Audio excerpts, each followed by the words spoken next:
Hello student, welcome back to my YouTube channel Shivam study knowledge. My dear student, इस video में class 12 history यानी इतिहास के जितने भी स्टूडेंट हैं और इस बार 2024 में हिस्ट्री का पेपर देने वाले हैं तो उनके लिए लेकर आए महत्वपूर्ण लघु उत्तरीय प्रश्न उत्तर, जो कि पूरी बुक का निचोड़ एक ही वीडियो में है। यानी पूरी बुक की जितनी भी लघु उत्तरीय प्रश्न हैं महत्वपूर्ण, उनका हम प्रश्न सहित उत्तर भी बताएंगे और ये भी बताएंगे कि बोर्ड एग्जाम में आपको कितने शब्दों में लिखना है, किस तरह से लिखना है। सारी चीज़ें आज की इस वीडियो में हिस्ट्री के स्टूडेंट के लिए है, क्योंकि इस वीडियो में भैया 30 नंबर बिल्कुल पक्का हो जाएगा। आपके 5 नंबर का एक प्रश्न होता है, 6 प्रश्न पूछे जाते हैं, जिससे आपका 30 नंबर कंफर्म हो जाएगा। तो जितने भी स्टूडेंट इस बार में टॉपर बनना चाहते हैं हिस्ट्री का, तो चैनल को अभी सब्सक्राइब कर लीजिए और वीडियो को लाइक ज़रूर कीजिएगा यदि आपको पसंद आता है। तो चलिए शुरू करते हैं। सबसे पहला जो प्रश्न है हमारा, क्या पूछा गया है, हड़प्पा सभ्यता की प्रमुख विशेषताओं का वर्णन या उल्लेख कीजिए। जो आपका हड़प्पा सभ्यता है, हड़प्पा सभ्यता के बारे में आपका सबसे ज़्यादा पूछा जाता है, क्योंकि जो आपका फर्स्ट चैप्टर है क्लास 12 हिस्ट्री का, क्या है, ईंट मनके तथा हस्तियाँ, ये काफ़ी ज़्यादा इंपॉर्टेंट चैप्टर है। और इस चैप्टर के जितने भी प्रश्न आपके रहते हैं, लाइक आपके अति लघु उत्तरीय प्रश्न, लघु उत्तरीय प्रश्न और विस्तृत यानी दीर्घ उत्तरीय प्रश्न, उसको भी मैं कंप्लीट कराता रहूँगा। फिलहाल आज के इस वीडियो में लघु उत्तरीय प्रश्न की बारी है, तो इसके जितने भी प्रश्न में बनेंगे उसमें आपको हम बता देंगे। तो हड़प्पा सभ्यता की जो प्रमुख विशेषताएं थी कि भैया क्या थी, इसमें विशेषताएं क्या थी, मुख्य रूप से हड़प्पा सभ्यता होता क्या था, इसका हमें वर्णन करना है। तो यहाँ पर देखिए, इसका आंसर देखिए, क्योंकि हम आंसर ऐसा यूट्यूब पर स्टूडेंट याद रखिएगा, ऐसा यूट्यूब पर वीडियो कहीं पर भी नहीं मिलेगा। ढूंढ लीजिए, कहीं पर भी आपको लघु उत्तरीय का प्रश्न उत्तर नहीं बताया जाएगा, खासकर क्लास 12 हिस्ट्री में। ऐसा भी हमारे चैनल पर ही मिलेगा। तो अभी चैनल को सब्सक्राइब कर लीजिए, क्योंकि हम पूर्ण रूप से आपकी तैयारी करा रहे हैं। जितने भी स्टूडेंट इस बार पेपर देने वाले, सभी की तैयारी हमारे चैनल पर हो रही है। आंसर देखिए क्या है, हड़प्पा सभ्यता की प्रमुख विशेषताएं क्या है, निम्नवत है। यानी कुछ इस प्रकार से हम पॉइंट के हिसाब से समझिए। सबसे पहला क्या है, यहाँ पर देखिए, सबसे पहला है आपका नगर योजना। देखिए, हड़प्पा सभ्यता में नगर योजना का भी एक प्रारंभ था। यहाँ पर देखिए, हड़प्पा सभ्यता के विभिन्न स्थलों के उत्खनन से, जो उत्खनन है, इसके उत्कृष्ट नगर नियोजन के प्रमाण मिले हैं। यहाँ के निवासी अपने निवास एवं निश्चित योजना के अनुसार क्या है, बनाते थे। कहने का तात्पर्य ये है हमारा स्टूडेंट की जो नगर योजना है, जो हड़प्पा सभ्यता में नगर योजना थी, इसमें अपने हिसाब से जो वहाँ के निवासी थे वो अपने हिसाब से क्या है, अपना निवास स्थान बनाते थे और निश्चित योजना के अनुसार वो ये सारी चीज़ें करते थे। तो ये नगर योजना हो गया।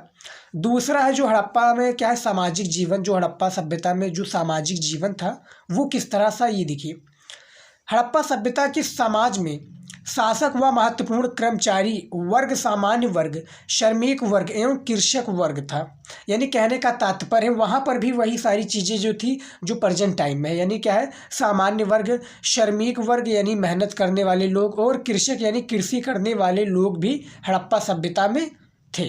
तो कुछ देखिए स्टूडेंट, आपको लिखना किस तरह से, ये भी हमने बताया था। लिखना आपको इसी के तरीके से, यहाँ पर हमने रेड पेन का यूज किया है, लेकिन आपको भी पता होगा, हमने काफ़ी बार बताया है कि ब्लैक और ब्लू के अलावा बोर्ड में कोई भी पेन यूज मत कीजिएगा और आपको पॉइंट के हिसाब से लिखना है। जैसा कि आप देख सकते हैं, ज़्यादा बड़े में नहीं लिखना है, हमने 3 ही 4 चीज़ें बताई हैं, इतने ही बड़े में आपको लिखना है। और पॉइंट के हिसाब से लिखेंगे तब क्या होगा कि एग्जामिनर को 5 नंबर देने में बुरा नहीं लगेगा। वो 5 नंबर देखेगा कि भैया बच्चे को लिखने में आता है, यानी कॉपी लिखने में आता है, प्रश्न का उत्तर उसको देने में आता है अच्छे से, तो वो 5 नंबर देकर आगे बढ़ जाएगा। वो आपकी फालतू क्या है, प्रश्न का आंसर नहीं देखा गया। यानी आपने प्रश्न का आंसर लिखा है, लेकिन वो क्या है, सभी बहुत सारी कापियाँ चेक करनी होती है, तो वो देखता है कि बच्चे को लिखना आता है और 1-2 लाइन पढ़ेगा कि हाँ भैया सही है, 5 नंबर देकर वो आगे बढ़ जाएगा। लेकिन आप अपने हिसाब से जितना बेटर हो सके उतना बेटर आप लिखिए। तीसरा क्या है, हड़प्पा सभ्यता में क्या है, आर्थिक जीवन। जो हड़प्पा सभ्यता की आर्थिक जीवन थी उसको भी हम देख लेते हैं। यहाँ पर देखिए, हड़प्पा सभ्यता के लोगों का मुख्य व्यवसाय कृषि था। ये लोग गेहूँ, जौ, चावल, चना, बाजरा, दाल एवं तिल आदि की क्या है खेती करते थे। वहाँ पर भी वो सारी चीज़ें होती थी जो हड़प्पा सभ्यता में जो आर्थिक जीवन था वो उनका किसके कृषि व्यवसाय में थे। यानी जिस प्रकार से जो हमारे ग्रामीण क्षेत्र के लोग हैं वो जो कृषि के आधारित होते हैं, सेम उसी प्रकार से जो है हमारे जो हड़प्पा सभ्यता था उसमें भी क्या होता था, वो सारी चीज़ें होती थी जो प्रेजेंट टाइम में होती हैं, जैसे कि गेहूँ बोना, जो चावल, चना, बाजरा, दाल एवं तिल आदि की खेती करते थे जो है हड़प्पा सभ्यता में। तो ये तीसरा हो गया। अगला देख लेते हैं क्या है। देखिए पूरे यूट्यूब पर मैं स्टूडेंट बता रहा हूँ, ऐसा कहीं पर भी नहीं मिलेगा कि आपको प्रश्न का आंसर दे। तो अभी चैनल को सब्सक्राइब कर लीजिएगा स्टूडेंट, यदि आपको बेटर लगता है हमारा कंटेंट जो है और आपको कुछ वैल्यू मिलता है तभी सब्सक्राइब कीजिएगा, नहीं तो मैं फालतू नहीं कहता हूँ। क्योंकि हमारा यही टारगेट रहता है कि हर एक बच्चे को वैल्यू दूँ और वो जो चाहता है उसको मैं प्रोवाइड कराऊँ। और आपके भी कोई भी डाउट रहते हैं तो आप हमें क्या है इंस्टाग्राम पर पूछ सकते हैं, क्योंकि कॉमेंट में पूछेंगे तो कॉमेंट में बहुत सारे बच्चे का क्या है डिमांड रहता है। तो आप हमें इंस्टाग्राम से पूछ सकते हैं, क्या है लिंक जो है डिस्क्रिप्शन में दिया हुआ है, जाइए फॉलो कीजिए, जो भी आपके डाउट है वो आप हमसे कनेक्ट कीजिए। चौथा है धार्मिक जीवन। हड़प्पा सभ्यता में जो धार्मिक जीवन था वो देखिए, हड़प्पा सभ्यता के लोग धार्मिक विचारों के थे। ये क्या है मातृ देवी की पूजा करते थे। जो मातृ देवी थी ये पूजा करते थे तथा जीव शिव की उपासना करते थे। जो शिव यानी भोले शंभू जी जो है हमारी, उनकी भी ये उपासना करते थे हड़प्पा सभ्यता में। पांचवा है लिपि। लिपि क्या होता है इसको भी देखिए। हड़प्पा सभ्यता के लोगों ने लिपि का भी क्या है चित्रात्मक थी, क्या है वहाँ पर एक लिपि भाषा भी चित्रात्मक थी। इस लिपि में चिन्हों का प्रयोग किया जाता था। यानी लिपि भी आपने सुना होगा और बोर्ड एग्जाम में ये अति लघु उत्तरीय के प्रश्न के फॉर्म में पूछा जाएगा कि लिपि क्या है, व्हाट इज लिपि, यानी इंग्लिश में तो होगा लेकिन ये पूछा जाएगा कि लिपि का अर्थ बताइए या लिपि का परिभाषा दीजिए या लिपि से आपका आशय क्या है। यानी ये जो तीनों फॉर्मेट है आपका परिभाषा, आशय और अर्थ, ये तीनों फॉर्मेट का आंसर एक ही होगा, यही होगा, आप स्टूडेंट याद रखिएगा। तो इसमें लिपि भाषा में चित्रात्मक थी, यानी जो चित्र के हिसाब से वहाँ पर भाषाएं को समझना पड़ता था जो हड़प्पा सभ्यता में था। चिन्हों का प्रयोग किया जाता था, हालांकि ये आज तक पढ़ी नहीं जा सकी। यानी जो हड़प्पा सभ्यता में जो चिन्हों के द्वारा जो लिपि भाषा थी ये आज तक पढ़ी नहीं जा सकी है। जो इनकी भाषाएं होती थी किसके द्वारा होती थी, चित्रात्मक, यानी चिन्हों के द्वारा कि ये भैया ये हमारा प्रतीक है, ये हमारा फोटो है, और इसी के हिसाब से वो लोग बातचीत करते थे। तो ये भी पता हो गया। तो ये 5 पॉइंट थी, स्टूडेंट याद रखिएगा। क्या है ये 5 पॉइंट है जो कि हड़प्पा सभ्यता की प्रमुख विशेषताएं का वर्णन करती हैं। 5 नंबर आपको इतना मिल जाएगा यदि आप ये 5 पॉइंट को लिख देते हैं स्टूडेंट। ऐसे ही आपको लिखना है पॉइंट के हिसाब से और राइटिंग में लिखिए, क्योंकि राइटिंग इज मोस्ट इंपॉर्टेंट। समझ में आ गया? चलिए देखते हैं। देखिए अगला क्या है हमारा दूसरा प्रश्न है हमारा मौर्य वंश की जानकारी। देखिए हमारी वॉइस जो है आपको काफ़ी जो है तेज़ लग रही होगी, तो हम ऐसे ही स्टूडेंट क्या बात करते हैं और ऐसे ही हमारी जो वॉइस है वो काफ़ी फास्ट है। तो इस पर आप मत जाइएगा, आप पढ़ाई पे ध्यान दीजिए। और स्टूडेंट यदि आप उसको लिखना चाहें तो लिख भी सकते हैं, नहीं तो आप टिक लगाना चाहें तो टिक भी लगा सकते हैं। क्योंकि हमारे लिए क्या है आप लोग स्टूडेंट सामान्य हो, सभी को हम क्या है PDF तो प्रोवाइड कर नहीं सकते और PDF भी मैं नहीं दे सकता, क्योंकि वीडियो PDF में काफ़ी मेहनत लगता है और ऐसे ही आपको समझाना हमारे लिए काफ़ी बेटर हो जाता है। और आपसे एक रिक्वेस्ट है, आपकी राइटिंग जो है अच्छी नहीं है, क्या है आप राइटिंग में अच्छे नहीं हैं, तो राइटिंग के लिए आप पर डे आप 2 से 3 पेज ज़रूर लिखिए, क्या है ताकि आपकी जो राइटिंग स्किल है वो इम्प्रूव हो। ज़्यादा से ज़्यादा जब राइटिंग स्किल आपकी इम्प्रूव होगी, राइटिंग जब अच्छी होगी तो आपको बोर्ड में प्रॉब्लम नहीं होगी। और बोर्ड एग्जाम में राइटिंग की ज़्यादा अहमियत होती है। आपने किस तरह से लिखा ये नहीं मैटर करता, आपकी राइटिंग कितनी अच्छी है और आप किस तरह से लिखना जानते हैं उस क्वेश्चन को, वो आपका सबसे ज़्यादा अहमियत है। तो उसी प्रकार से आप लिखिए, राइटिंग में लिखिए, राइटिंग क्या है सुधारिए। राइटिंग सुधारने के लिए भी हमने बता दिया, पर डे 2 पेज आप कॉपी लिखिए। दूसरा देखिए क्या है मौर्य वंश की जानकारी, ये दूसरा आपका प्रश्न है, इसको लिखना चाहे तो लिख लीजिएगा। मौर्य वंश की जानकारी के स्रोत पर प्रकाश डालिए। जो मौर्य वंश है इसकी जानकारी पर हमें क्या है प्रकाश डालना, इसका आंसर बताना है। तो यहाँ पर देखिए मौर्य वंश का इतिहास जानने के लिए सर्वाधिक महत्वपूर्ण स्रोत क्या है, कौटिल्य। यहाँ पर देखिए ब्लैक, यहाँ पर आप ब्लैक पेन का यूज कर दीजिएगा, हमने क्या है रेड पेन का यूज किया है। तो क्या है महत्वपूर्ण स्रोत कौटिल्य, ब्रैकेट में क्या है चाणक्य, चंद्रगुप्त के मंत्री का अर्थशास्त्र, चंद्रगुप्त ब्रैकेट में हमने किया है चाणक्य चंद्रगुप्त के मंत्री, उसके बाद में ब्रैकेट बंद हो गया, का अर्थशास्त्र है। इसमें लगभग 6000 क्या है, लगभग 6000 श्लोक हैं। ये पुस्तक दर्शन शास्त्र, राज्य पद्धति या राजनीति पर वाद विवाद करने की क्या है, करने के दृष्टिकोण के स्थान पर शासन के हित को क्या है, हित की दृष्टि में रखकर लिखी गई है। यानी यहाँ पर बताया क्या जा रहा है कि जो ये पुस्तक है अर्थशास्त्र किसके, कौटिल्य, इसमें लगभग 6000 श्लोक हैं और ये पुस्तक दर्शन शास्त्र, राज्य पद्धति या राजनीतिक वाद विवाद करने के जो दृष्टिकोण है इसके स्थान पर शासन के हित में क्या है, शासन के हित को दृष्टि में रखकर क्या है, दृष्टि में रखकर लिखी गई है। पुरातात्विक साक्ष्य, जो पुरातात्विक साक्ष्य मूर्तिकला से भी मौर्य वंश के विषय में जानकारी मिलती है। यानी आप लोगों ने भी सुना होगा और आप तो अब तो आ गया है सीरियल, यानी सीरियल और फिल्म में भी आ गई मौर्य वंश के बारे में, मौर्य वंश के बताते हैं तो उनको भी आपने देखा होगा। तो उसमें आपको चंद्रगुप्त मौर्य के बारे में पता होगा और मौर्य वंश के बारे में आपको पता होगा कि किस तरह से है। तो वहाँ पर जैसे मौर्य वंश का जो पता चला वो मूर्तिकला से भी मौर्य वंश के विषय में जानकारी मिलती है।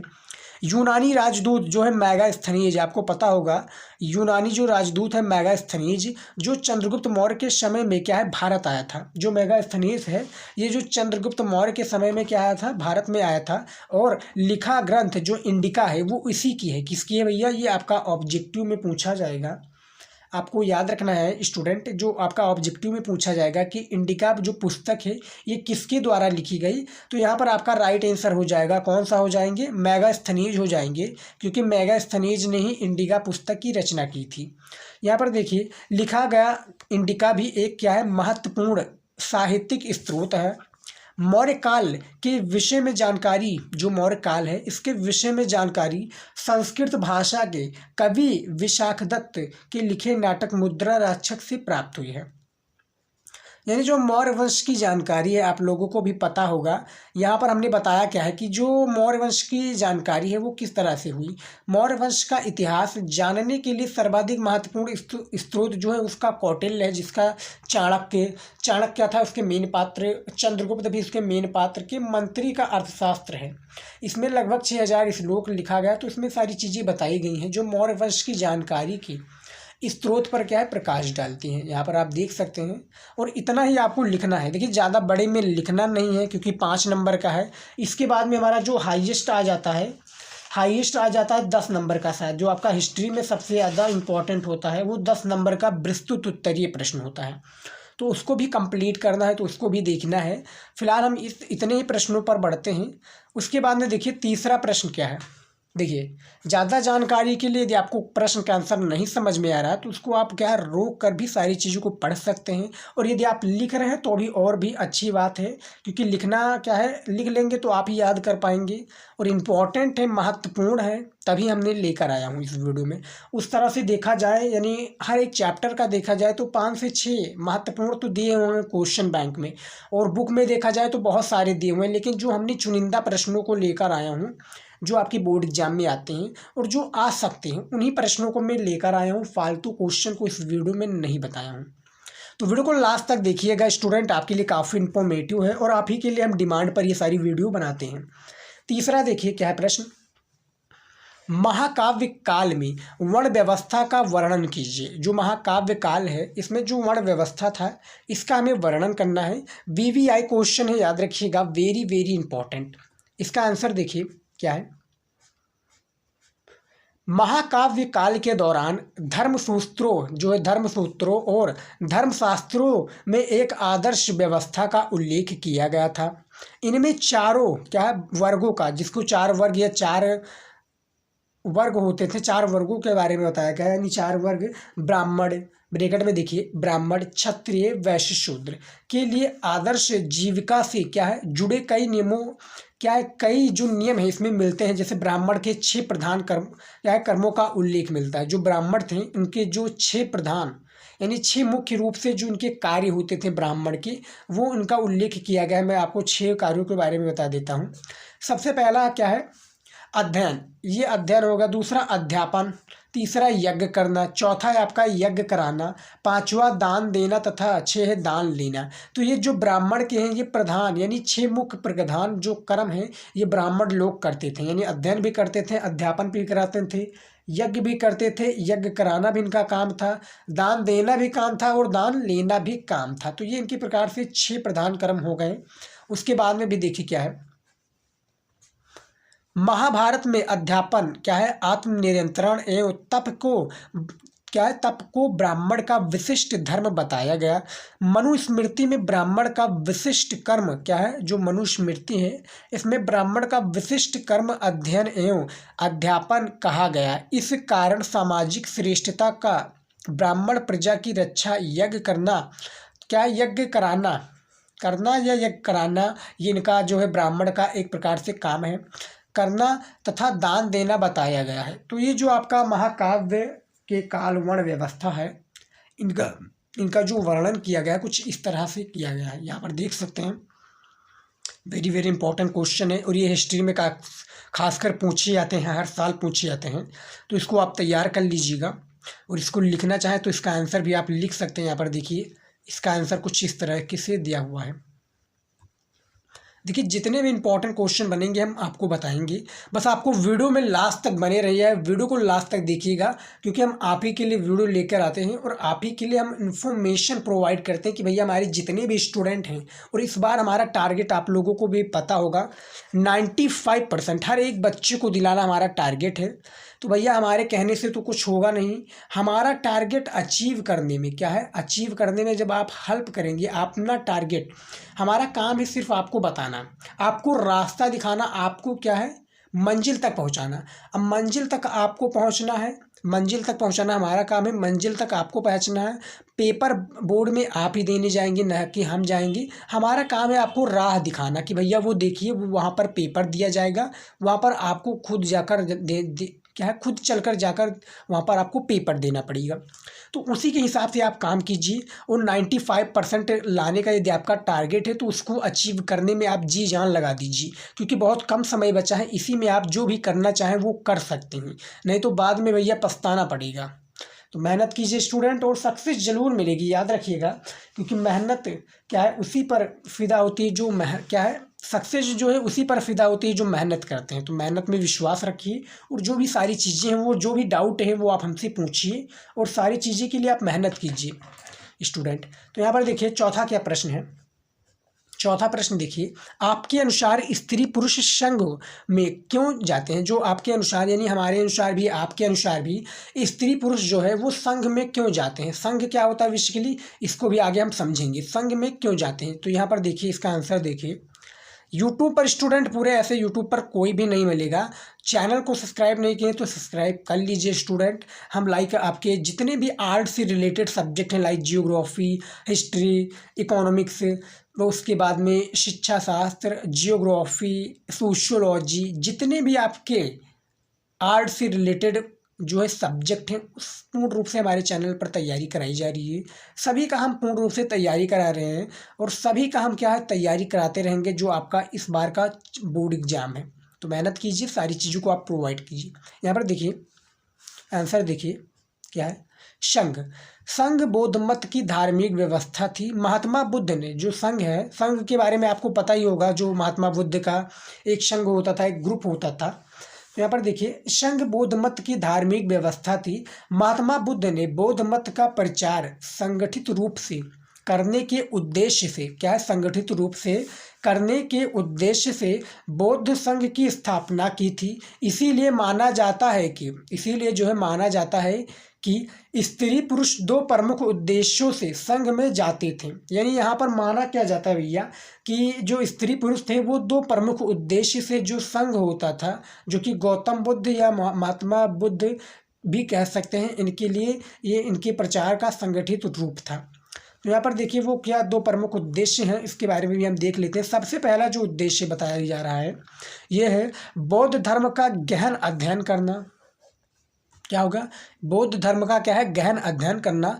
दूसरा है हमारा बौद्ध धर्म का प्रचार करना। ये जो होता था, जो स्त्री और पुरुष संघ में जाते थे महात्मा बुद्ध के, यहाँ पर ये दो कार्यों के लिए, दो प्रमुख उद्देश्यों के लिए जाते थे। क्या है, गहन अध्ययन करना कि संघ के बारे में भी ये जानना, और बौद्ध धर्म का प्रचार करना। उसके बाद में देखिए, सबसे पहले हम देख लेते हैं इनके बारे में। देखिए क्या है, बौद्ध संघ का संगठन। हमने बता दिया कि स्त्री पुरुष क्यों जाते थे, दो कारण भी बता दिया, दो उद्देश्य भी इनके बता देते हैं। तो दो उद्देश्य भी बता दिया, इसके बारे में देखिए। बौद्ध संघ का संगठन गणतंत्रात्मक, क्या है, गणतंत्रात्मक प्रणाली के आधार पर किया गया था। 15 वर्ष से अधिक, जो 15 वर्ष से अधिक आयु वाले सभी नागरिकों के लिए संघ की सदस्यता खुली थी, चाहे वे किसी भी जाति के क्यों ना हो। यानी चाहे किसी भी जाति के क्यों ना हो, महात्मा बुद्ध के जो संघ था वो उसमें 15 वर्ष के जितने भी नागरिक थे वो उनके में क्या है, वो उनके संघ में जा सकते थे। तो किसी भी जाति के क्यों ना हो वो संघ में प्रवेश करने वाले बिच्छू क्या है, बिछुड़िया कठोर अनुशासन का पालन करते थे। बिच्छू क्या होते थे, बालक, बिछुड़िया होती थी बालिकाएं। उनको क्या है, कठोर जो है संघ में जब प्रवेश करते थे तो कठोर जो अनुशासन था महात्मा बुद्ध के द्वारा, उनको अनुशासन का पालन करना पड़ता था।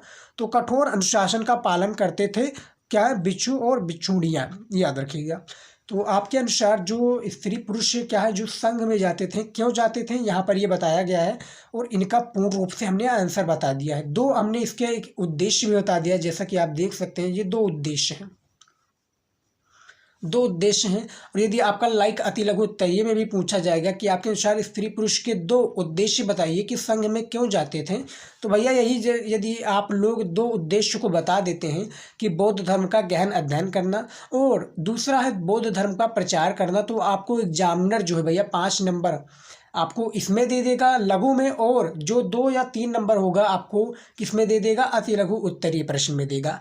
ये कंपलसरी है, और इतना जब आप लिख देंगे तो मिल जाएगा नंबर। तो चौथा भी प्रश्न हमारा होगा, देख सकते हैं, इसका भी आंसर हमने दे दिया है। यहाँ पर देखिए, वीडियो को रोक कर भी सारी चीज़ों को आप पढ़ सकते हैं, क्योंकि आपके लिए कुछ भी है और आपके लिए समझना बहुत ही ज़्यादा महत्वपूर्ण है। कंप्लीट हो गया, चौथा भी प्रश्न हमने बता दिया। अब चलिए देखते हैं 5वां प्रश्न क्या है। देखिए 5वां प्रश्न है, सती प्रथा के कौन से तथ्यों ने, जो सती प्रथा है इसके कौन से तथ्यों ने बर्नियर का ध्यान अपनी ओर खींचा। जो बर्नियर है भैया पता ही होगा आपको, बर्नियर कौन है, सती प्रथा का कौन सा तथ्यों ने बर्नियर का ध्यान अपनी ओर खींचा। आप लोगों ने देखा होगा हरिहर और बुक्का जो है किसके, विजयनगर साम्राज्य के वो थे। सेम उसी प्रकार से जो बर्नियर था उसी के क्षेत्र से संबंधित था। तो देखिए यहाँ पर सती प्रथा के कौन से तत्वों ने जो बर्नियर हैं इनके ध्यान अपनी ओर खींचा, इनके बारे में आपको बताना है। तो इसका आंसर देखिए क्या है। 2023 में ये प्रश्न पूछा गया था, यानी पिछले साल ही ये प्रश्न पूछा गया था। आंसर देखिए क्या है, सती प्रथा मध्यकालीन हिंदू समाज में व्याप्त कुप्रथाओं, क्या है, व्याप्त जो कुप्रथाओं में सर्वाधिक घृणित प्रथा थी। सती शब्द का अर्थ जो है, सती शब्द का अर्थ है क्या है, पतिव्रता और चरित्रवर्ती स्त्री। यानी जो सती शब्द का अर्थ है, यहाँ पर देखिए ये ती लगा है, पतिव्रता और चरित्रवती स्त्री, किंतु समानतया इसका अर्थ पत्नी के अपने, क्या है, इसका अर्थ पत्नी के अपने पति के शरीर के साथ जल जाने की प्रथा से लिया गया था।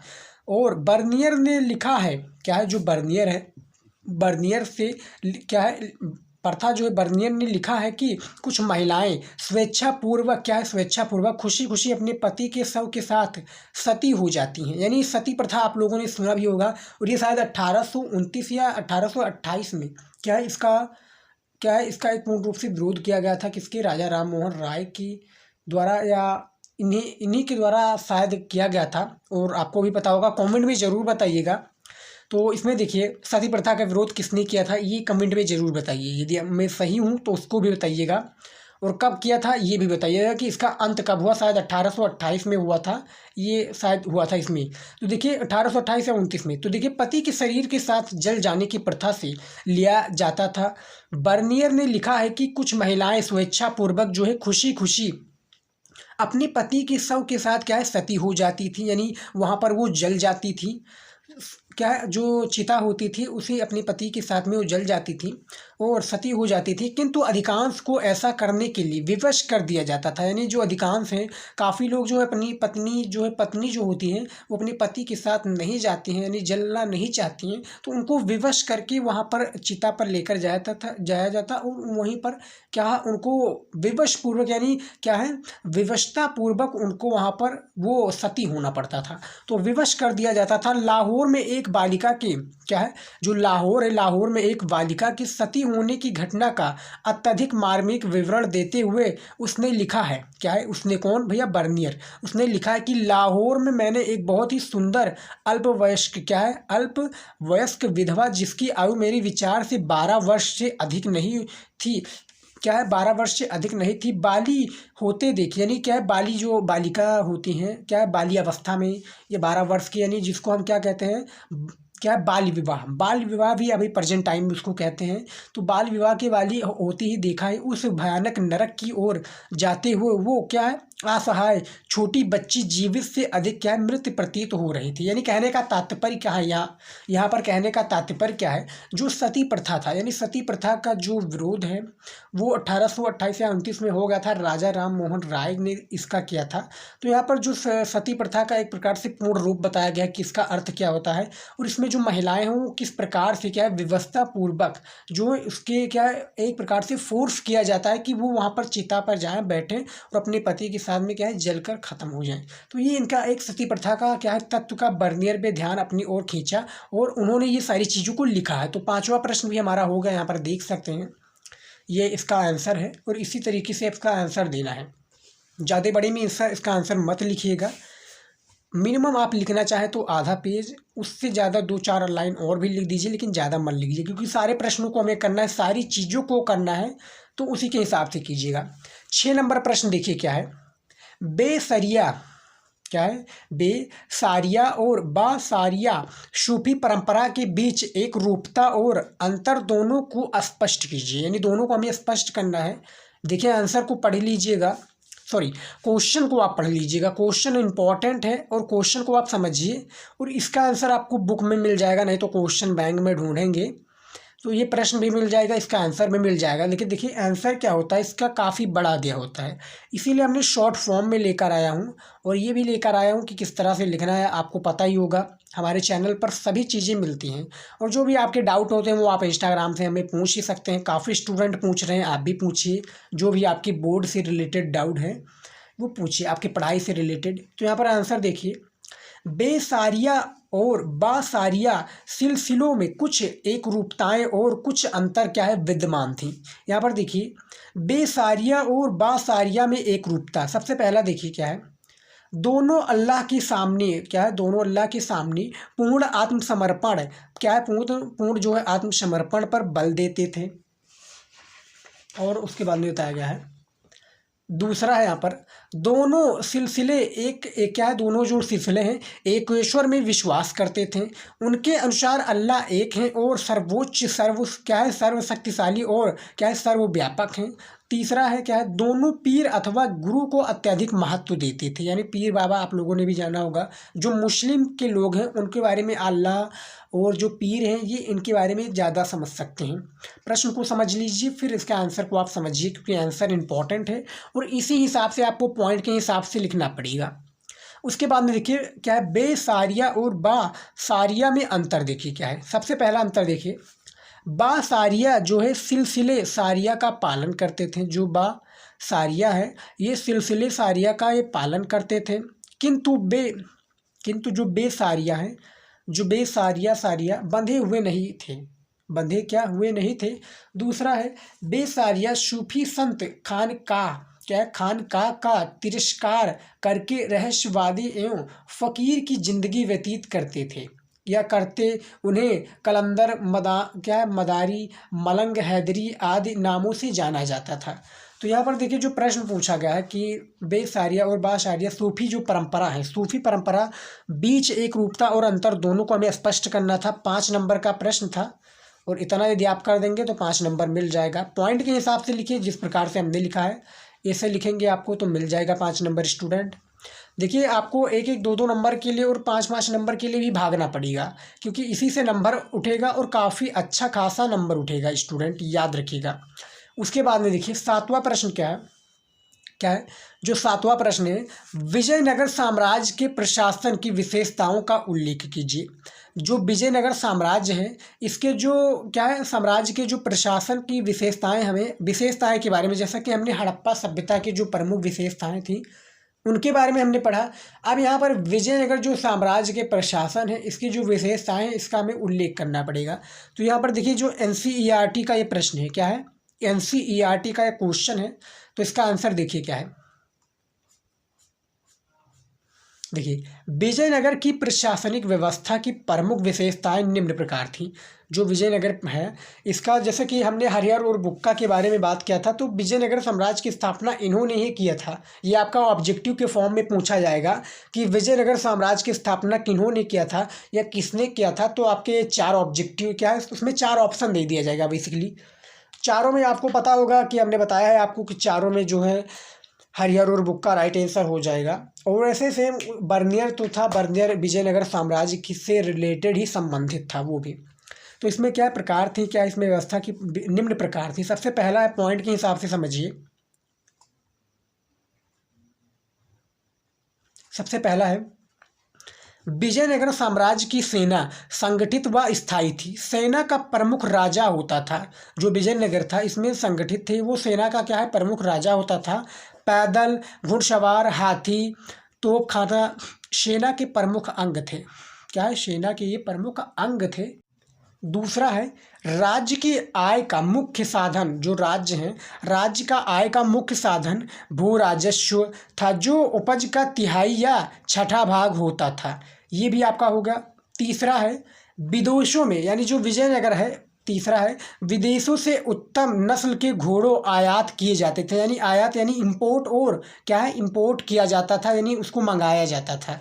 चौथा है, राजा की सहायता के लिए एक मंत्री परिषद होती थी, जिसमें प्रधानमंत्री, अन्य मंत्री, विभागों के प्रधान आदि राज्यों के बड़े प्रमुख एवं योग्य जो व्यक्ति हैं इसको नियुक्त होते थे, जो प्रमुख विषय पर राजा का क्या है, परामर्श देते थे, यानी विचार और विमर्श करते थे, यानी उनको आइडियाज़ देते थे कि ये इस प्रकार से हो सकता था।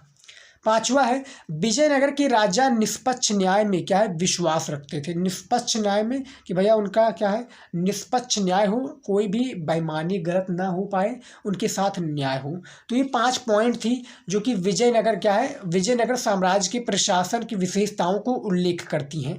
NCERT से यह सारा क्वेश्चन लिया गया है और ये भी क्वेश्चन उसी से लिया गया है। 5 पॉइंट को हमने बता दिया है। यदि आप ये पाँचों पॉइंट को बता देते हैं, 5 नंबर आपका कोई भी नहीं काट सकता, और एग्जामिनर आपको 5 नंबर देकर भैया क्या है, आगे बढ़ जाएगा। समझ में आ गया। और जो भी आप वीडियो चाहते हैं कमेंट में ज़रूर बताइएगा। जो भी आप जिस भी टॉपिक पर, जिस भी सब्जेक्ट पर आपका वीडियो है कि सर आप हमें इस पर वीडियो बना कर दीजिए, तो कमेंट ज़रूर कीजिएगा। हम सभी का कमेंट रीड करते हैं और हमारा यही कोशिश रहता है कि ज़्यादा से ज़्यादा आपको वीडियो प्रोवाइड कर सकते हैं, ज़्यादा से ज़्यादा। समझ में आ गया। 8वां देखिए क्या है, बाबर ने अपने संस्मरण, जो बाबरनामा है, 8वां प्रश्न है, जो बाबर है, बाबर ने अपने संस्मरण बाबरनामा में किसानों की बस्तियों की बसने, जो किसानों की बस्तियां हैं इसमें बसने और उजड़ने का वर्णन किस प्रकार किया है, ये बताना है आपको। 2018, 19 और पिछले साल भी ये प्रश्न पूछा गया था, और इस बार भी काफ़ी चांस है कि ये प्रश्न पूछा गया। जैसा कि आप देख सकते हैं ये 18 में पूछा गया, सेम उसी प्रकार से 19 में भी पूछ लिया गया, तो 2023 में पूछ लिया गया, तो 2024 में भी पूछा जा सकता है। इसको भी आप तैयार कर लीजिए। और इसका आंसर देखिए किस तरह से लिखना है आपको। आंसर देखिए क्या है, किसानों की बस्तियों को बसना, क्या है, बसना और उजड़ना हिंदुस्तानी कृषि समाज की एक क्या है, खासियत थी। और इसी खासियत ने मुगल शासक बाबर की तेज निगाहों को इतना चौंकाया कि उसने इसी अपने संस्मरण, जैसे कि बाबरनामा में नोट किया कि हिंदुस्तान में बस्तियां और गांव दरअसल क्या है, बस्तियां और जो गांव है ये दरअसल शहर एक लम्हे में ही वीरान भी हो जाते हैं और बस भी क्या है, जाते हैं। वर्षों से आबाद किसी भी क्या है, वर्षों से आबाद किसी बड़े शहर के परिंदे क्या है, वसिंदे, किसी भी जो है बड़े शहर के क्या है वसिंदे उसे छोड़कर चले जाते हैं। तो ये काम कुछ इस तरह करते हैं, चूंकि हिंदुस्तान की आबादी क्या है बेशुमार है, लोग उमड़ते चले आते हैं, वे एक क्या है सरोवर या कुआं बना लेते हैं, उन्हें घर बनाने या दीवार खड़ी करने की भी ज़रूरत नहीं होती। क्या खस की क्या है घास की, या यहाँ पर खस की घास क्या है बहुतायत में पाई जाती है, जंगल आपार झोपड़ियाँ बनाई जाती है, और क्या है यकायक एवं गांव या शहर खड़ा हो जाता है। यानी यकायक यानी वहाँ पर जो बाबरनामा के हिसाब से था, यकायक यानी तुरंत के तुरंत क्या एक गांव या शहर वहाँ पर बस जाता है, कुछ दिनों में गांव या शहर क्या है खड़ा हो जाता है। तो ये बात हो रही है बाबरनामा ने अपने संस्मरण जो क्या है बाबरनामा है, इसमें जो किसानों और बस्तियों के बारे में ये इस तरह से बात किया है और इस तरह से बताया है इन्होंने। आठवां जो प्रश्न था आप देख सकते हैं हमने किस तरह से बताया है, और इसी तरीके से इसका आंसर देना है। देखिए थोड़े बड़े में आपको आंसर देना पड़ सकता है क्योंकि 5 नंबर का प्रश्न है। देखिए आपके इसमें 4 टाइप के प्रश्न पूछे जाते हैं। एक आपका हो गया किसमें, एक आपका हो गया ऑब्जेक्टिव क्वेश्चन यानी बहुविकल्पीय प्रश्न, दूसरा आपका हो गया अति लघु उत्तरीय प्रश्न, तीसरा लघु उत्तरीय प्रश्न जो कि हम वीडियो बना रहे हैं उसी के ऊपर है, तो और चौथा हमारा हो जाएगा विस्तृत उत्तरीय प्रश्न जो कि 10 नंबर का एक प्रश्न पूछा जाता है। और ये खासकर 2 या 3 प्रश्न पूछे जाते हैं खासकर इतिहास में, ये आपको याद रखना है। ये इसमें इसी तरीके से प्रश्न पूछे जाते हैं। तो फिलहाल हम इतने प्रश्नों के बारे में बात करेंगे। जितने भी प्रश्न बनते हैं, वीडियो थोड़ा लंबा हो रहा है, लेकिन लंबा हो रहा है तो ये पर मत जाइएगा क्योंकि हम आपके लिए मेहनत करते हैं, आपके लिए ये सारी चीज़ों को हम करते हैं। तो प्लीज़ आप वीडियो को लास्ट तक देखिए, और इसको लिखना चाहे तो लिख लीजिए क्योंकि लिख लेंगे तो आप ही के लिए बेटर होगा, और याद कर लीजिएगा लिखने के बाद में, क्योंकि बुक में और क्वेश्चन बैंक में काफ़ी बड़े होते हैं। तो उतना तो आपको लिखना नहीं है, जितना पूछा गया है उतना ही लिखना है। जितने शब्दों में पूछा जाएगा उतना शब्दों में लिखना है, 50 के शब्दों में 75 शब्दों में, जितना भी पूछा जाए उतना लिखिए। तो 8वां जो प्रश्न था इसका आंसर हमने दे दिया है, देख सकते हैं यहाँ पर। अगले प्रश्न की ओर हम बात करते हैं। अगला प्रश्न क्या है हमारा, यहाँ पर देखिए 9 नंबर प्रश्न क्या पूछा गया है। ग्रामीण बंगाल के बहुत से इलाकों में जोतदार एक ताकतवर हस्ती क्यों था। जो ग्रामीण बंगाल के बहुत से इलाके हैं या इलाकों में जो जोतदार है ये एक ताकतवर हस्ती क्यों था, इसके बारे में बात करना है, इसके बारे में आपको बताना है। तो इसका आंसर देखिए क्या है। 18वीं शताब्दी के अंतिम वर्षों की एक महत्वपूर्ण विशेषता ग्रामीण बंगाल में जो धनी किसानों क्या है, जो ग्रामीण बंगाल में धनी किसानों जिन्हें जोतदार, यहाँ पर देखिए रेड पेन से हमने इसको हाईलाइट किया हुआ है। जो जो पॉइंट आपको हाईलाइट करने के लायक लगे वो आप हाईलाइट कर दीजिए, सोचिए मत, क्योंकि सोचेंगे तो आपका टाइम ही वेस्ट होगा, वहाँ पर कुछ होगा नहीं कि भैया वो आपका टाइम वापस हो जाएगा। 3 घंटे 15 मिनट का पेपर होता है, तो 3 घंटा तो आपका पेपर हल करने के लिए दिया जाता है। बाकी जो 15 मिनट बचते हैं उसी में आप जितना सोचना चाहें सोच लीजिए, क्वेश्चन पढ़ना चाहें तो क्वेश्चन पढ़ लीजिए, उसी में सारी चीज़ें कर लीजिए। 3 घंटा जो बचता है उसको आप पेपर हल करने में लगा दीजिए, वहाँ पर आप सोचिए मत, उसको जो करना है वो आप कर दीजिए। तो यहाँ पर देखिए इसको हमने हाईलाइट कर दिया है, जोतदार के नाम से क्या है जाना जाता था, क्या है जाना जाता था, और क्या है शक्तिशाली हो जाना था, जाना जाता था। उसके बाद में क्या है शक्तिशाली हो जाना था। निम्नलिखित कारणों ने उनकी शक्ति के विकास में योगदान दिया है। कुछ कारण भी हमने बताए हैं जहाँ पर जो ग्रामीण बंगाल के जोतदार इस ताकतवर हस्ती क्यों होते थे, यहाँ पर कुछ पॉइंट के थ्रू आप समझिए। सबसे पहला है जोतदार गाँवों में ही रहते थे। जो जोतदार होते थे ये गाँव में ही रहते थे। गाँव वासियों के प्रत्यक्ष संपर्क में रहने के कारण जो गरीब क्या जो प्रत्यक्ष संपर्क में रहने के कारण क्या है कारण गरीब गांव वासियों के एक विशाल भाग पर उनका नियंत्रण स्थापित होता था। जो गरीब होते थे गांव वासियों का एक विशाल क्या है भाग में उनका नियंत्रण स्थापित होता था। दूसरा यहाँ पर देखिए क्या है, जोतदारों के पास जमीन के विशाल रुकबे थे। कुछ जोतदारों के पास तो हजारों एकड़ भूमि थी। क्या है जो कुछ जोतदार थे इसमें हजारों एकड़ की भूमि थी, जिसके परिणाम स्वरूप उनकी आर्थिक एवं सामाजिक सत्ता में अत्यधिक वृद्धि हो गई थी। सत्ता में अत्यधिक क्या है वृद्धि हो गई थी। तीसरा है आपका स्थानीय व्यापार एवं साहूकारी के कारोबार पर भी जोतदारों का नियंत्रण स्थापित था।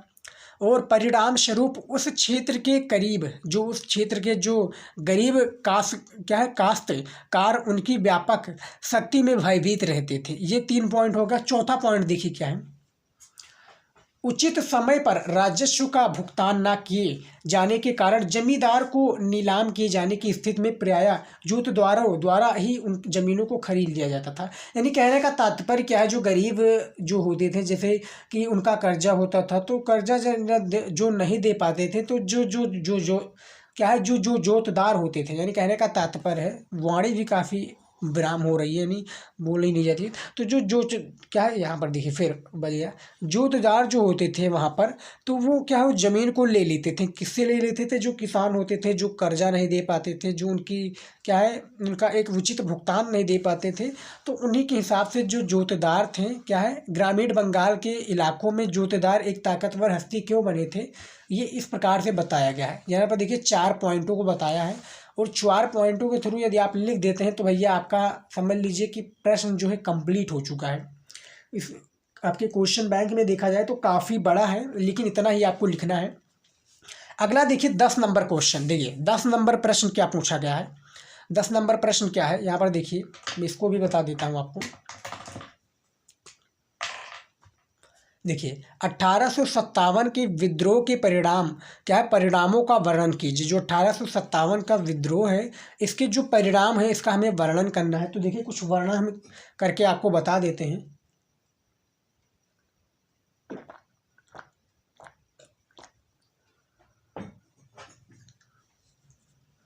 देखिए विद्रोह के परिणामों का वर्णन कीजिए। देखिए कुछ इस प्रकार से कर रहे हैं। सबसे पहले देखिए, वीडियो थोड़ी लंबी हो रही है स्टूडेंट, तो उस पर आप मत जाइएगा, वीडियो को लास्ट तक देखिए। क्या है, वीडियो को लास्ट तक देखिए। पानी वानी पीना चाहें तो पानी वानी भी पी लीजिए, क्योंकि पानी वानी पी लीजिएंगे तो ज़्यादा आपको पढ़ने में भी क्या है, प्रॉब्लम नहीं होगी। और पढ़िए, इसको कंप्लीट कीजिए। देखिए मेहनत अभी आप जितना करना चाहें उतना कर लीजिए, क्योंकि बाद में आपके पास समय नहीं होगा, तब पेपर देने जाएंगे तो भैया आपको क्या है, अभी से याद वाद कर लेना। याद वाद भी करना चाहें तो कर लीजिए। क्या है, प्रश्नों को लिखते जाइए, उसको याद कर दीजिए। हम आपको एक शेड्यूल बता देते हैं क्या करना क्या है आपको। आपके हफ्ते में क्या है, एक वीक होता है। एक वीक में आप क्या कीजिए, जो संडे वाला दिन होता है, संडे वाला दिन आपको छोड़ देना है। वहाँ पर क्या करना है, संडे वाले दिन आपको पूरा जितना भी आपने एक हफ्ते में पढ़ा है, जितना भी प्रश्न को याद किया है, संडे वाले दिन एक उसका एक टेस्ट ले लीजिए कि भैया जो हमने पढ़ा है वो आता है, या हमने ऐसा ही एज ए टीज पढ़ते में जा रहा हूँ। तो उसको एक संडे के दिन आप एक रिवीजन के तौर पर एक टेस्ट के रूप में ले लीजिए कि हमें एक हफ्ते में इतना पढ़ाई करना है, इसको हमें कंप्लीट करना है, इसको हमें याद करना है। और संडे के दिन जब आप टेस्ट ले लेंगे तो आपका एक शेड्यूल बन जाएगा, और एक आपकी प्रिपरेशन भी अच्छी हो जाएगी कि भैया हम इस तरह से क्या तैयारी करेंगे। और सारा जो भी आपके जो भी सब्जेक्ट होंगे, जितने भी आप प्रश्न पढ़ेंगे, उसका आंसर आपको याद हो जाएगा। याद रखिएगा, तो टेस्ट जब लेंगे तो उसको भी कंप्लीट हो जाएगा।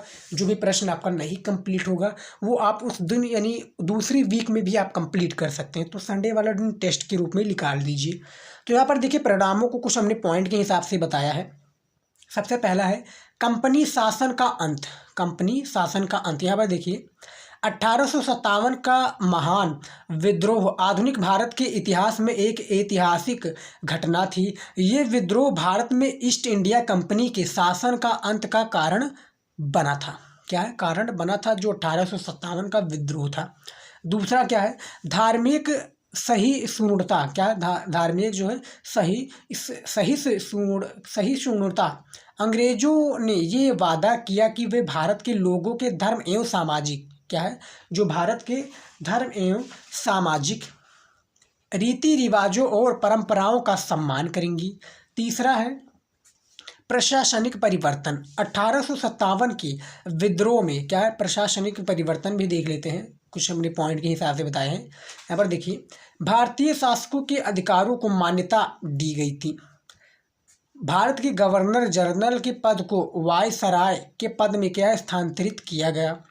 अपनी रियासतों को दस्तक पुत्रों को सौंपने की छूट दे दी गई थी। ये हो गया प्रशासनिक परिवर्तन में। उसके बाद में चौथा पॉइंट देखिए क्या है, ब्रिटिश राज का प्रत्यक्ष शासन। देखिए, ब्रिटिश राज ने भारत के शासन की जिम्मेदारियां क्या है, जिम्मेदारी सीधे अपने हाथों में ले ली। इसकी घोषणा पहले क्या है, वायसराय लॉर्ड कैनिंग ने इलाहाबाद में की थी। यानी कहने का तात्पर्य है जो 1857 का विद्रोह हुआ था, इसके 4 पॉइंट है। सबसे पहला पॉइंट है कंपनी शासन का अंत। देखिए, थोड़ा थोड़ा आपको आगे लिखना पड़ेगा। यदि आपका यही प्रश्न तो किसमें अति लघु उत्तरीय में पूछा जाता, तो जो ये पॉइंट हमने 4 पॉइंट बताए हैं जिसमें हमने थोड़ा थोड़ा आगे लिखा भी है, इसको आपको लिखना नहीं पड़ता वहाँ पर। जैसे कि कंपनी शासन का अंत, दूसरा धार्मिक सहिष्णुता, तीसरा है आपका प्रशासनिक परिवर्तन, और चौथा जो है ब्रिटिश राज का प्रत्यक्ष शासन। यदि आप ये 4 लिख देते तो वहाँ पर कंप्लीट हो जाता। लेकिन ये 5 नंबर का प्रश्न है तो आपको थोड़ा थोड़ा करके आगे लिखना भी जरूरी है। तो 5 नंबर तभी एग्जामिनर देगा। एग्जामिनर को क्या दिखता है, वो दिखता है कि जितने शब्दों में क्या है दिया हुआ है पेपर में, कितने शब्दों में लिखा है कि आपने उतना लिखा है, वो एक प्रकार से चेक करता है। वो क्या है देख लेता है कि कितने शब्दों में आपने लिखा है। अब वही वो पढ़ता नहीं है, एक एक लाइन की पढ़ेगा और वो चेक करेगा। वो एक प्रकार से उसका एक अंदाजा हो जाता है कि इतना लिखा है। जब आप उसको लिखेंगे तो आपको भी डिसाइड हो जाता है कि हाँ इतने शब्दों में कंप्लीट हो चुका है। समझ में आ गया। तो 10 नंबर भी प्रश्न हमारा कंप्लीट हो चुका है। अगला प्रश्न देखते हैं क्या है। 11 नंबर देखिए, 11 नंबर प्रश्न क्या है, भारत छोड़ो आंदोलन के क्या कारण थे। जो भारत छोड़ो है आंदोलन था, ये क्लास 12 इतिहास यानी हिस्ट्री में सबसे ज़्यादा इम्पोर्टेंट क्वेश्चन है और सबसे ज़्यादा महत्वपूर्ण प्रश्न है। वीडियो बहुत ही ज़्यादा लंबा हो रहा है, इस पर आप गौर मत कीजिएगा। इसको आप जितने प्रश्न देखिए उतना जितना इम्पोर्टेंट हो। देखिए, हम आप के लिए वीडियो ले रहे हैं और काफ़ी स्टूडेंट ने कमेंट किया था इस पर कि सर लघु उत्तरीय के ऊपर वीडियो बनाइए, तो आज का वीडियो उन्हीं के लिए था। 11 नंबर प्रश्न है, भारत छोड़ो आंदोलन के क्या कारण थे। देखिए, प्रश्न का आंसर बताने में थोड़ा समय लगेगा स्टूडेंट, तो भारत छोड़ो आंदोलन के कारण के बारे में यहाँ पर बात कर लेते हैं। भारत छोड़ो आंदोलन की प्रमुख जो कारण है ये निम्नलिखित थे। सबसे पहला देखिए क्या है, पहला कारण ये था कि जापान के आक्रमण, क्या है जो पहला कारण था ये था कि जापान के आक्रमण का भय बढ़ रहा था। गांधी जी चाहते थे कि भारत को, क्या है जो गांधी जी हैं ये चाहते थे कि भारत को उस आक्रमण से बचाया जाए। तभी क्या है बचाया जाए, ये तभी हो सकता था, क्या ये तभी हो सकता था यदि अंग्रेज लोग भारत छोड़ देते। क्या होते थे, भारत छोड़ो आंदोलन का क्या कारण था, यहाँ पर पहला कारण हमने बता दिया है। वीडियो को आप रोक कर भी समझ सकते हैं, अंग्रेज छोड़ देते। दूसरा कारण देखिए यहाँ पर, बर्मा यानी म्यांमार, क्या है बर्मा यानी म्यांमार छोड़ने के साथ हिंदुस्तान के लोगों से अच्छा व्यवहार नहीं किया गया। उनको भारत लौटते समय क्या है अनगिनत कष्ट सहने पड़ी। ये हो गया यानी जो 1947 में हमारा भारत देश आज़ाद हुआ था, तो यानी उनको क्या है जो क्या हिंदुस्तान के लोगों के साथ अच्छा व्यवहार नहीं किया गया था और उनको भारत लौटते समय जो अनगिनत जो है कष्ट सहने पड़े थे, ये भी आपको पता हो गया।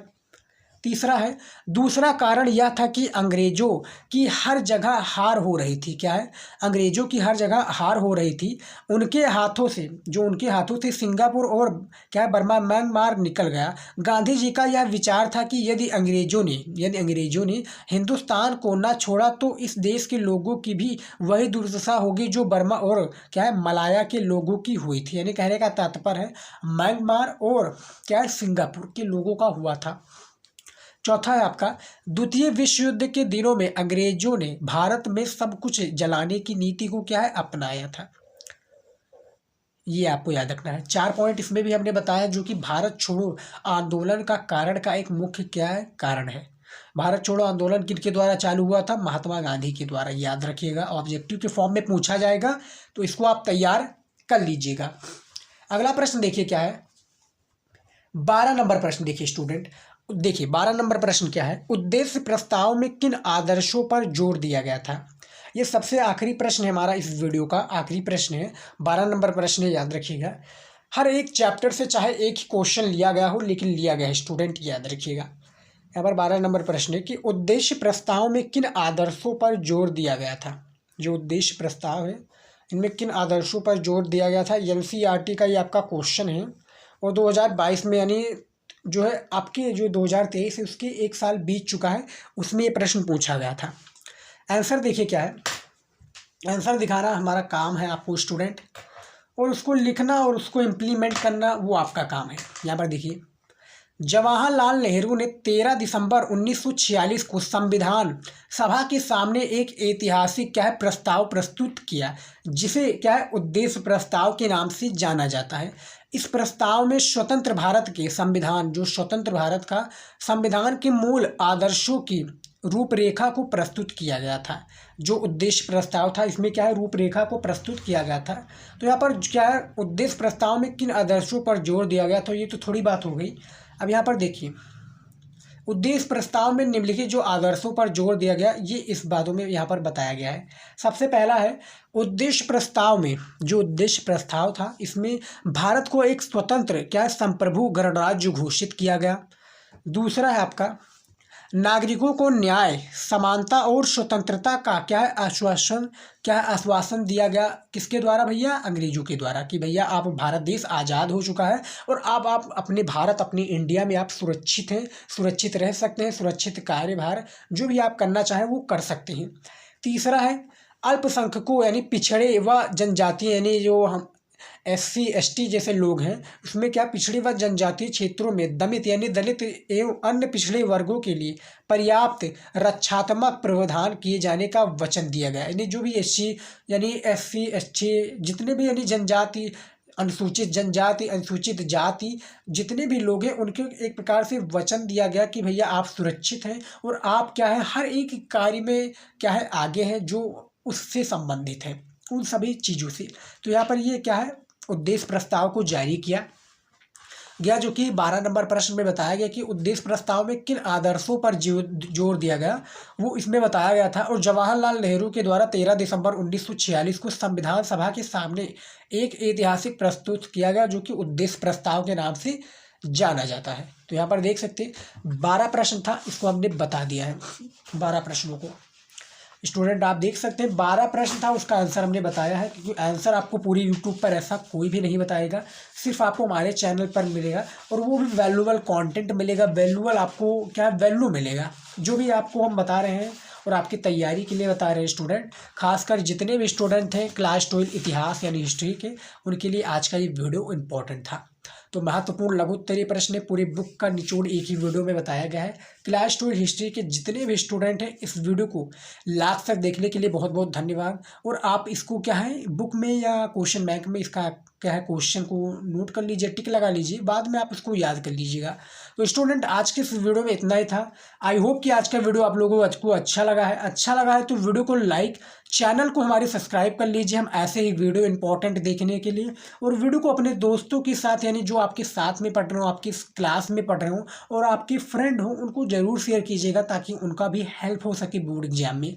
तो स्टूडेंट आज की इस वीडियो में इतना ही, मिलता है नेक्स्ट वीडियो में। जय हिंद। पढ़ते रहिए, अच्छी सी बोर्ड की तैयारी आप लोग करते रहिए।